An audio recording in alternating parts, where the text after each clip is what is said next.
No estamos en un buen momento, eso está claro. No estamos en un buen momento. Tampoco es un momento terrible, pero este es un momento de inflexión histórica. Algunos hablan de un retroceso, de un avance de los restauradores. Lo cierto es que en el último año, después de 10 años de intenso avance, de irradiación territorial de gobiernos progresistas y revolucionarios en el continente, este avance se ha detenido y en algunos casos ha retrocedido y en otros casos está en duda su continuidad. De manera fría, como lo tiene que hacer un revolucionario, tiene que hacer un análisis de plaza, decía Lenin, en terminología militar. Analizar las fuerzas, el escenario real, sin ocultar nada, porque dependiendo de la claridad del análisis que uno hace, es que sabrá encontrar las potencias, las fuerzas reales, prácticas del avance futuro. Superando el viejo debate de principios de siglo, de que si se cambia, que si es posible cambiar el mundo sin tomar el poder, los sectores populares, obreros, trabajadores, campesinos, indígenas, mujeres, clases subalternas, superan ese debate teoricista y contemplativo de una manera práctica, asumen las tareas de control del Estado, se vuelven diputados, se vuelven asambleístas, se vuelven senadores, asumen gestión pública, se movilizan, hacen retroceder políticas neoliberales, toman gestión estatal, modifican políticas públicas, modifican presupuestos, y en 10 años asistimos a lo que podría denominarse una presencia de lo popular, de lo plebeyo en sus diversas clases sociales en la gestión de Estado. Igualmente, en esta década asistimos a un fortalecimiento de la sociedad civil. Sindicatos, gremios, pobladores, vecinos, estudiantes, asociaciones comienzan a diversificarse y a proliferar por distintos lados. Se rompe la noche neoliberal de apatía, de simulación democrática, para recrear una potente sociedad civil que asume un conjunto de tareas en la construcción de los nuevos estados latinoamericanos. Igualmente, América Latina en esta década va a llevar adelante la limitación de las desigualdades sociales que no había podido lograrse en los últimos 100 años. La diferencia entre los porcentajes, el 10% más rico respecto al 10% más pobre, que se celebraba a cifras de 100, 150, 200 veces en la década de los 90, al finalizar la primera década del siglo XXI, se ha reducido a 80, a 60, a 40, de una manera que amplía la participación y la igualdad de los sectores sociales. En esta década, la OEA, que anteriormente definía los destinos de nuestro continente, bajo la batuta de Estados Unidos, que eran los que ponían el dinero y ponían al secretario general y ponían las disposiciones, surgirá la CELAC, surgirá UNASUR, surgirá una integración propia de latinoamericanos sin Estados Unidos, sin la necesidad de tutelaje, sin la necesidad de patrones. En conjunto, entonces, el continente en esta década virtuosa llevó adelante cambios políticos, la participación del pueblo en la construcción de un Estado de nuevo tipo, cambios sociales, redistribución de la riqueza, reducción de desigualdades, economía, participación activa del Estado en la economía, ampliación del mercado interno, creación de nuevas clases medias. En lo internacional, articulación política del continente. No es poca cosa en 10 años, que son quizás los años desde el siglo XIX más importantes de integración, de soberanía y de independencia que ha tenido nuestro continente.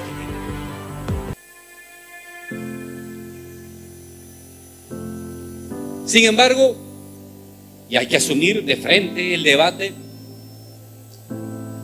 en los últimos meses, este proceso de irradiación territorial y de expansión territorial de gobiernos progresistas y revolucionarios se ha estancado. Hay un regreso de sectores de la derecha en algunos países importantísimos y decisivos del continente. Hay la amenaza de retomar, de que la derecha retome el control en otros países. Y es importante que nos preguntemos por qué. ¿Qué ha sucedido para que hayamos llegado a esa situación? Evidentemente la derecha siempre va a intentar y va a buscar sabotear los procesos progresistas y revolucionarios. Es un tema de sobrevivencia política de ellos. Es un tema de control y de disputa del excedente económico. La derecha en el mundo entero y en el continente es derecha y se vuelve empresarial y se vuelve millonaria usufructuando y usurpando recursos públicos. Está claro que la derecha siempre va a buscar conspirar y ese es un dato de la realidad. Pero es importante que evaluemos qué cosas nosotros no hemos hecho bien. ¿Dónde hemos tenido límites? ¿Dónde hemos tenido tropiezos que han permitido o que quieren permitir que la derecha retome la iniciativa?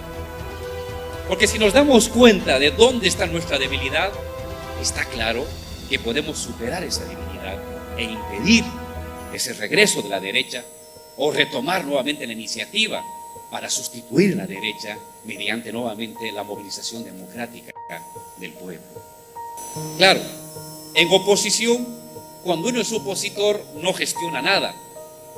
Lanza un proyecto de país, irradia una propuesta económica, pero no gestiona. Su convocatoria hacia el pueblo es en función de propuestas, de iniciativas, de sugerencias, pero no todavía en función de gestión. Y entonces, cuando uno es opositor, importa más la política, el discurso, la organización, las ideas, la movilización, acompañada con propuestas de economía más o menos atractivas, más o menos creíbles, más o menos articuladoras. Pero cuando uno es gestión de gobierno, cuando uno se vuelve Estado, la economía se vuelve lo decisivo. Y no siempre los gobiernos progresistas y los líderes revolucionarios han asumido la importancia decisiva de la economía cuando se está en gestión de gobierno. La base económica de cualquier proceso revolucionario es decisiva. Se puede hacer cualquier concesión. Se puede dialogar con quien sea que permita ayudar al crecimiento económico, pero siempre garantizando el poder político en manos de los trabajadores y los revolucionarios. Ciertamente que un gobierno debe gobernar para todos, es la clave del Estado. El Estado es el monopolio de lo universal. Ahí radica su fuerza y su poderío, representar lo universal, sabiendo que lo universal es lo particular irradiado y articulado del resto de los sectores. Pero gobernar para todos no significa entregar los recursos o tomar decisiones que por satisfacer a todos debiliten tu base social que te dio vida, que te da sustento y que serán al fin y al cabo los únicos que saldrán a las calles cuando las cosas se ponen difíciles.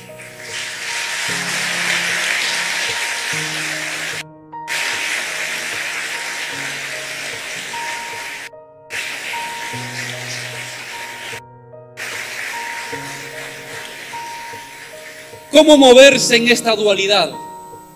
Gobernar para todos, tomar en cuenta para todos, pero en primer lugar, por siempre, como dicen la Iglesia Católica de base, tomando una opción preferencial, prioritaria, por los trabajadores, por los campesinos, por los pobladores, por los humildes. No puede haber ningún tipo de política económica que deje de lado a lo popular.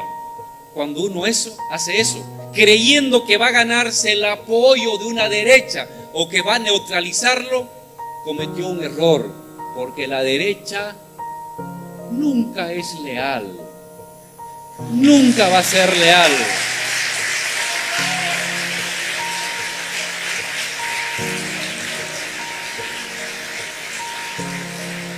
A los sectores empresariales los podemos neutralizar, pero nunca van a estar de nuestro lado. Y vamos a neutralizarlos siempre y cuando siempre vean que lo popular es fuerte y movilizado.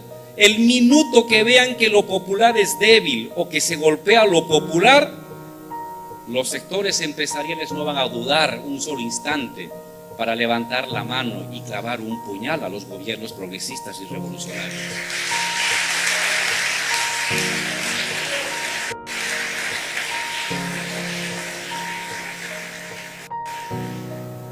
Hay quienes dicen desde el lado de una supuesta izquierda más izquierda que el problema fue que los gobiernos progresistas no tomaron medidas más duras de socializar y de avanzar con el comunismo y de crear y de acabar con el mercado y de disolver la moneda.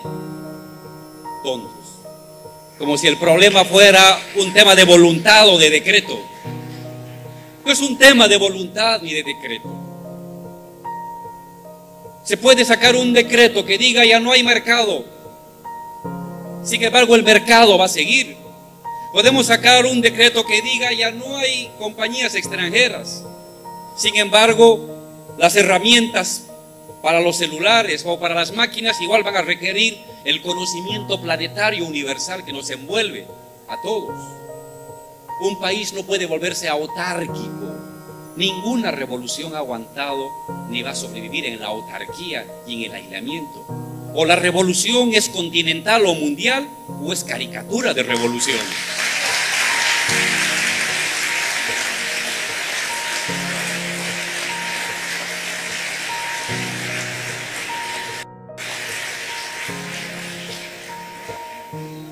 ¿Cómo organizamos lo bueno de lo malo? En lo más íntimo, lo deseable de lo indeseable, lo positivo de lo negativo.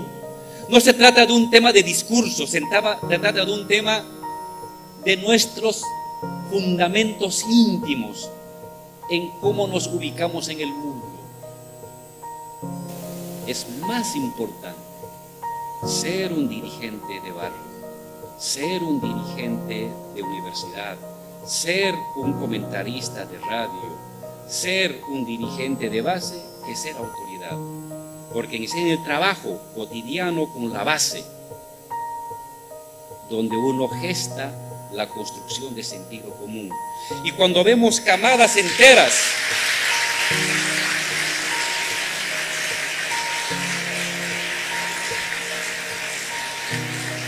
cuando vemos a nuestros hermanos saliendo del barrio, de la comunidad, del sindicato para buscarse con legítimo derecho ser autoridad, luego queda un vacío. Y ese vacío lo llena la derecha. Y luego tendremos entonces, en vez un buen ministro o un buen parlamentario, pero tendremos un mal sindicalista, un mal dirigente universitario, por lo general predispuesto a someterse a las intenciones de la derecha.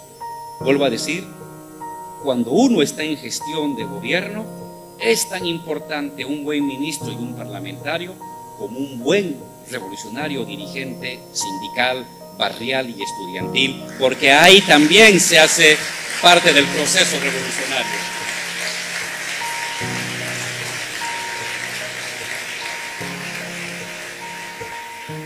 La corrupción es clarísimo que es un cáncer que corroe la sociedad, no ahora, hace 10, hace 20, hace 80, hace 100 años.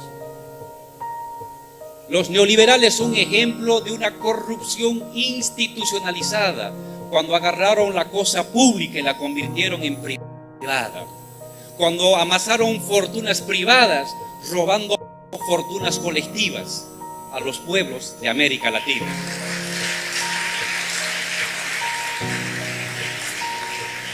La privatización ha sido el ejemplo más escandaloso, más inmoral, más indecente, más obsceno de corrupción generalizada. Y eso hemos combatido. Pero no basta. No ha sido suficiente. Es importante que, así como damos ejemplos de restituir la res pública, los recursos públicos, los bienes públicos, como recursos de todos, en lo personal, en lo individual, cada compañero, presidente, vicepresidente, ministros, parlamentarios, directores, subdirectores, gerentes, en nuestro comportamiento diario, en nuestra forma de ser personalmente, nunca abandonemos la humildad, la sencillez, la austeridad y la transparencia frente al pueblo.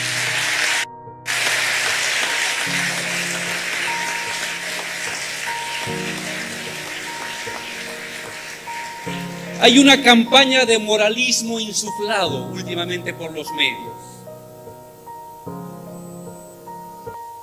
En el caso de Bolivia decimos, ¿qué ministro, qué viceministro, qué diputado del pueblo tiene una compañía en Panama Papers? Ninguno. Pero sí, en Bolivia podemos enumerar diputados, senadores, candidatos, ministros de la derecha en fila, inscribiendo sus empresas en Panamá para evadir impuestos. Ellos son los corruptos, ellos son los sinvergüenzas, y nos acusan a nosotros de corruptos, sinvergüenzas que no tienen ninguna moral. Ya conocemos lo que hicieron con el continente. Argentina, Bolivia, Brasil, Ecuador, ya sabemos lo que hicieron ellos, porque gobernaron en los años 80 y 90 y destruyeron los países y nos convirtieron en países miserables, nos convirtieron en países dependientes, nos llevaron a situaciones de extrema pobreza y de vergüenza colectiva. Ya conocemos lo que ellos quieren hacer. No representan el futuro, son zombies, muertos vivientes que temporalmente se mueven y caminan, dando manotazos ante la historia.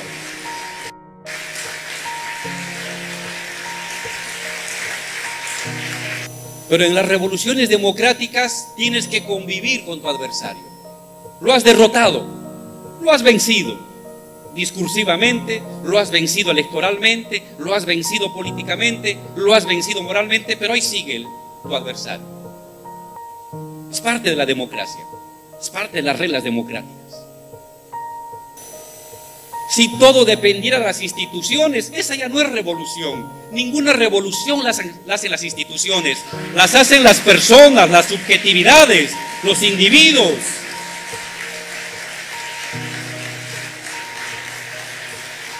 No hay revolución verdadera sin líderes y sin caudillos, porque es la subjetividad de las personas que se pone en juego. Cuando ya son las instituciones las que regulan la vida de un país, estamos ante democracias fósiles. Cuando es la subjetividad de las personas la que define el destino de un país, estamos ante procesos verdaderos de revolución. Soy un convencido que América Latina solo va a poder convertirse en dueña de su destino en el siglo XXI si logra constituirse en una especie de Estado continental plurinacional que respete las estructuras nacionales en cada país.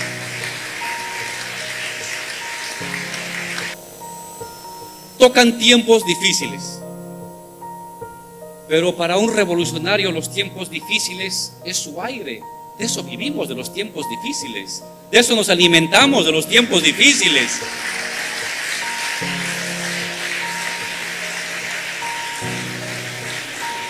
¿Acaso no venimos de abajo? ¿Acaso no somos los perseguidos, los torturados, los marginados de los tiempos neoliberales? El siglo de oro, la década de oro del continente no ha sido gratis. Ha sido la lucha de ustedes desde abajo, desde sus sindicatos, desde la universidad, desde los barrios, la que ha dado lugar al ciclo revolucionario. No ha caído del cielo esta primera oleada. Estamos fogueados. Traemos en el cuerpo las huellas y las heridas de las luchas de los años 80 y 90. Y si hoy temporalmente, provisionalmente tenemos que volver a replegarnos a esas luchas de los 80, de los 90, de los 2000, bienvenido. Para eso es un revolucionario. Para asumir esa experiencia, para retomar lo que hicimos antes. Me llamo la tierra de mi patria. Sí, está bien.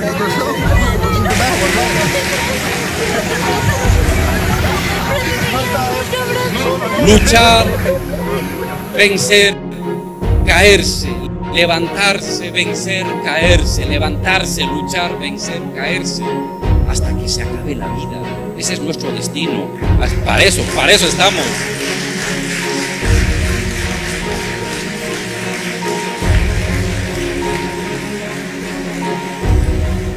Y tenemos algo que cuenta en nuestro favor. El tiempo histórico está de nuestro lado. Por la democracia, la igualdad, la justicia y la revolución de nuestro continente. Muchísimas gracias.